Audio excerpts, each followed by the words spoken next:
في متحف الساعة في الطابق هذا.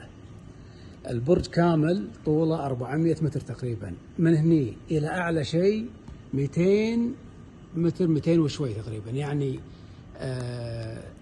البناء الموجودة فيه الساعة هذه والمتحف تقريبا مساحته نص البرج هذا، يعني حجمه. هذا جهاز الليزر، شوفوا شلون ضخم كبير جدا من بعيد، ترى يمكن عرضه مترين تقريبا او شوي. هذا اللي يطلع بشكل عمودي من المنارة هذه عند كل أذان، عشان الصم والبكم يشوفونه من بعيد ويعرفون توقيت الأذان. هذا جهاز الليزر. وهذا شكل المئذنة من فوق، قمة المئذنة هذه السماعات الموجودة هذه توصل إلى غاية 7 كيلو محيط للساعة. وهذا شكل هيكل المعدني. طبعا المصنع اللي صنع الساعة صنع ساعة واحدة بالعالم وصك المصنع بس الساعة هذه، لذلك صنع محركين. هذا المحرك الثاني عشان يكون قطع غيار، طبعا هي المفروض تشتغل مدى الحياة، بس في حال صار فيها خلل هذا المحرك الثاني. هذه قطع غيارة موجودة بالمعرض والمتحف، لأجل قطع غيار هي بس حاطينها بالمتحف لأنه يمكن يحتاجونها. ونسبة الخطأ في الساعة هذه كل 300 سنة ثانية واحدة بس. ولو نقلوا الساعة من مكانها هذا إلى فوق الكعبة، إلى مكان الكعبة يعني، لصارت نسبة الخطأ معدومة. التوقيت بالساعات معروف، خانتين للساعات وخانتين للثواني، عفوا للدقائق وخانتين للثواني. وبعدها هم وصلوا إلى المايكرو، وتحت المايكرو إلى النانو ثانية. يعني ما في نسبة خطأ، تكاد تكون معدومة. كل 300 سنة نسبة الخطأ ثانية واحدة فقط. هذا حجم الرقم، أنا واقف تقريبا راسي لهني، أبى أوريكم صورتي وأنا تقريبا راسي لهني. هذا حجم رقم 12 اللي داخل الساعة. وهذه الإضاءات اللي داخله، هذه إضاءات LED، تشوفون أنتم أخضر كامل من بعيد بسبب هذه الإضاءات. هذا شكلها، وهذا السيراميك المصنوع منه. الرقم اللي هو بالساعة اللي هو هذا فوق، هذا حجمه طبيعي. شوفوا حجمه اشكب. بوريكم حجم الإضاءة الواحدة هذه، حجم اللمبة من داخل شلون صايرة. هذه اللمبات المستخدمة، هذا الأبيض وهذا هذا الأخضر وهذا الأبيض، وهذا بعد LED أخضر وهذا أبيض. هذيل اللمبات المستخدمة في الساعة، هذيل الأربعة. هذا الخط مصمم خصيصا، هذا الخط ما له سابق، مصمم خصيصا، مبتكر خصيصا للساعة. هذا الخط ما له في عالم الخطوط، كل خط له اسم، أحيانا نطلق اسم الخط على اسم الخطاط. هذا الخط ما له يعني، اللي ابتكره فقط ليكتب على الساعة فقط. هذه العبارات كلها مكتوبة بالخط هذا. وهذا أكبر حرف ألف بالعالم، وأكبر عبارة الله في العالم، أو لفظ الجلالة يعني كلمة الله. وهذا السيراميك المستخدم، الفسيفساء المستخدم في الساعة من الخارج. وهذا شكل النقوش.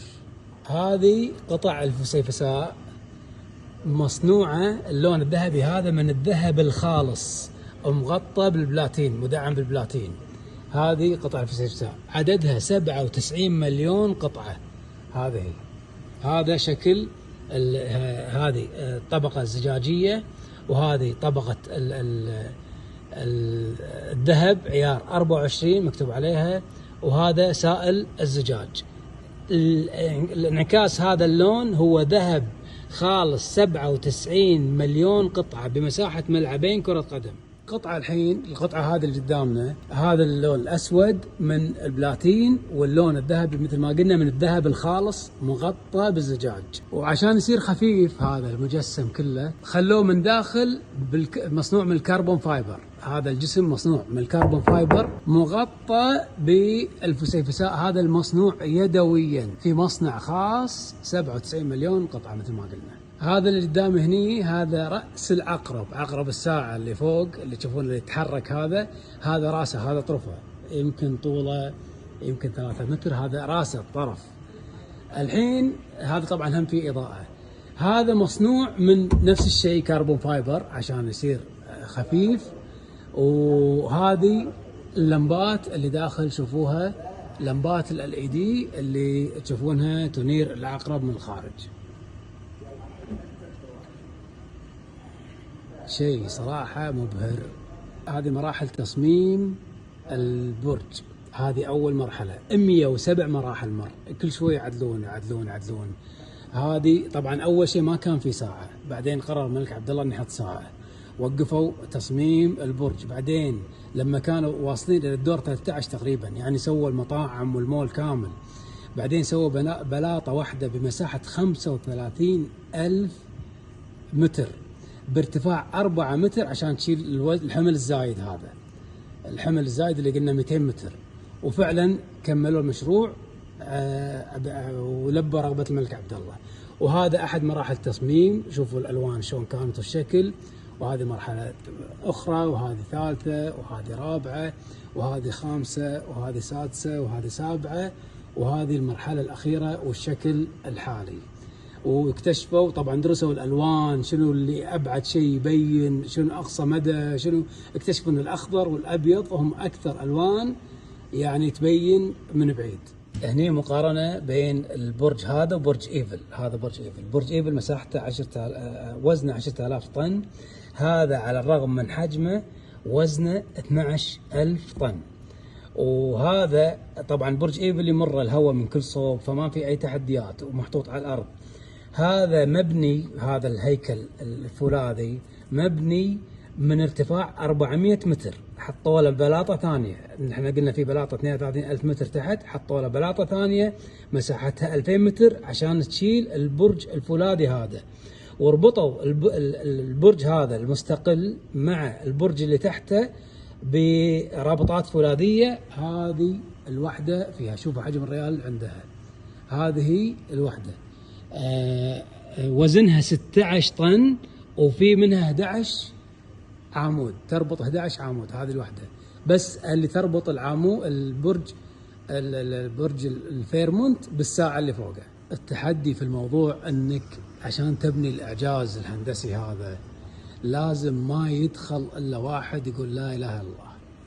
فتخيلوا تبني المجمع كامل، طبعا المجمع ضخم جبار، هذا جزء منه، احنا قاعد نتكلم عن جزء واحد اللي هو الساعة.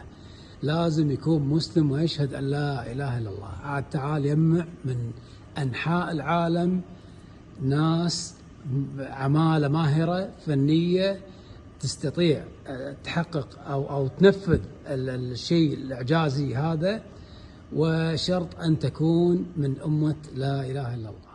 هذه صلاتنا بنصلي عليه، وهذا لا اله الا الله. والله اقشعر جسمي. شغلت الكاميرا قبل لا اشوف المنظر هذا. لا اله الا الله، ما اجمل مكان. وهذه الساعة ما شاء الله تبارك الرحمن. نتفضل هني ان شاء الله. يا سلام، اطلال لا تنبل، ما شاء الله. والله اني مستعجل وعندي ضيف ولا اني قادر امشي. هذا اللي صورناه احنا ترى دور واحد من المتحف، 4 طوابق المتحف. هذه الساعة شوفوها، هذه لمبات LED. كل ما ابتعدت كل ما شفت هذا الأخضر بشكل متلاصق، يعني تشوفه كتلة واحدة أخضر. والمتحف 4 طوابق على الوقت والتوقيت وعلى الكواكب، كل طابق عن شيء. احنا ترى غطينا طابق واحد فقط.